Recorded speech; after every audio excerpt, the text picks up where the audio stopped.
Hi everyone, welcome back to another edition of our Tech Tuesday videos. Last week marked our 20th video that we've put out for you guys, so we hope that you're getting as much out of these as we enjoy making them. For today's topic, I was trying to think about what would fit in terms of giving something of value to everybody who watches the videos. I know a lot of times we can get focused on the specific teachers that we end up serving. You know, Gerald does mostly the junior and high school, whereas I focus on the elementary end. But I thought today try to come up with something that everybody can like, and I recently read a PC Mag article about Google Chrome tips and tricks, and I thought that would be a great topic for a Tech Tuesday video. So today we're going to be talking about 3 different tips, tricks, whatever you want to call them, to make your browsing experience a little bit better inside of Google Chrome. Now, some of you may already know all of these, some of you may be doing them on a regular basis, and I want to say congratulations to being a power user for doing that. But for those of you who don't know, or those who need a refresher, this hopefully these tips, tricks will allow you to use Chrome a little bit better, and then also be able to show off to your students the cool things that you can do. So without further ado, we're going to go ahead and jump into the different tricks. The first one is the ability to right-click to search. So we've got students who are researching things online for projects, they're surfing the web, you're surfing the web, and you come across information either you don't understand what it's talking about, you want more information about it, and you like to do a Google search for that. So normally you have to open up a new tab and then type in the information and search for it. Well, Chrome has a neat feature that allows you to right-click to search. So we're going to open up our internet browser. I've already got one pulled up. It's an article from the History Channel about 9 things you may not know about Texas. Just to kind of simulate what website a student might be going to that they would use this feature for. So we've got here the very first one. Everything really is bigger in Texas. We go through and it talks about the 2010 census. Well, your student may not know what a census is. So if they don't know what a census is and they'd like to learn more about what census means, things like that, all you have to do if you want to use this at home is highlight the word that you want to search for, or group of words if you want to do a string of text. Once you have it highlighted, you right click, and right underneath copy there is search for Google Census. And so all you have to do is click on that. It opens up a new tab that shows here we search for the word census. We can scroll down, we have the Census Bureau, the dictionary definition for census, all this information that pulls up from a simple Google search that all they had to do was right click. So again, we're going to close out of this tab. I'm going to walk you through how to do it again. Highlight it, right click, underneath copy there is search Google for census. Go ahead and left click that, and boom, you have a Google search page, and then you can still go back to your other tab with the information. Simple and easy to use, but really powerful for just upping that search game a little bit.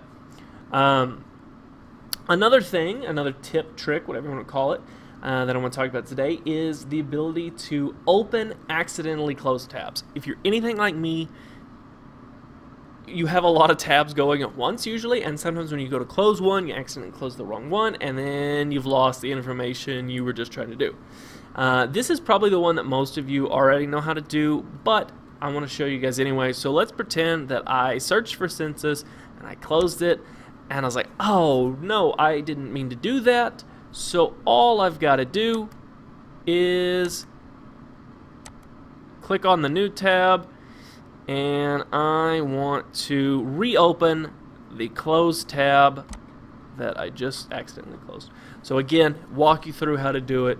I accidentally closed the census search. Oh no, what do I do? Easy, I go to my new tab, I right click on it, and I go find reopen closed tabs down towards the bottom. If you're somebody who loves to use keyboard shortcuts, it's Control-Shift-T, and that'll open it up. But if you're just like to click on things, it's reopen closed tab. So we reopen it, And boom, information's back, didn't lose anything. We've got it all set up for us, nice and pretty. So that's 2 of the 3 tips I wanted to show you. This video is not going to be super long, so we just have 1 tip left. This one I think is going to be probably the most beneficial. I don't know if it's the most beneficial, but I enjoy it the most. It's the ability to create shortcuts to specific Google sites from your desktop.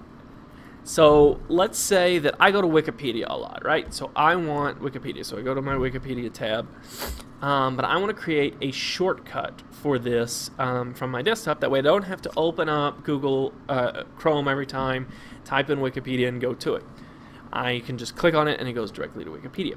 So what I do is I have the site that I want to create a shortcut for open.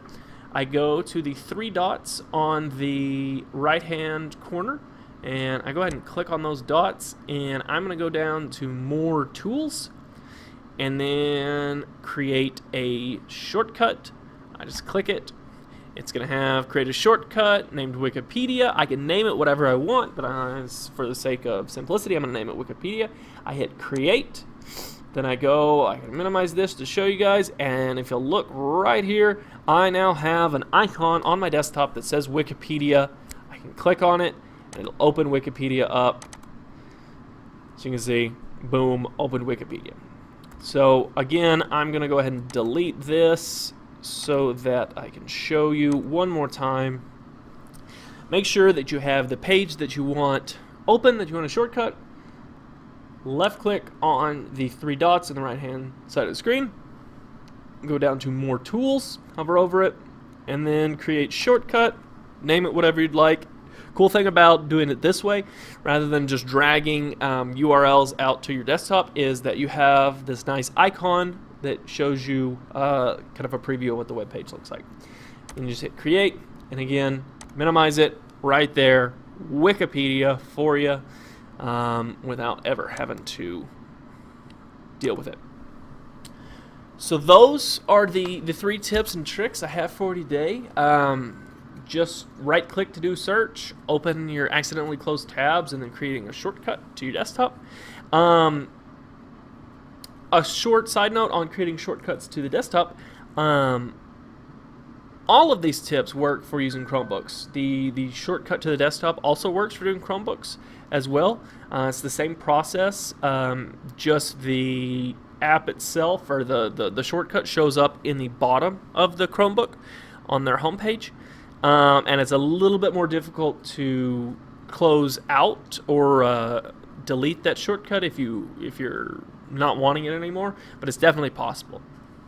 But those are the tips that I have for everybody today. If you have any questions about what you've seen today or what you've seen on previous videos, don't hesitate to reach out to Gerald or myself. If you have any suggestions about future topics for Tech Tuesday, we're always open to suggestions. Anything that comes from you teachers directly obviously has way more valuable and pertinent things to you than what we just put together. So please, if you have suggestions, reach out to us, let us know what you'd like to see, and we'll be happy to take care of it. That being said, I hope everyone has a great rest of whatever day it is when you're watching this, and go Eagles.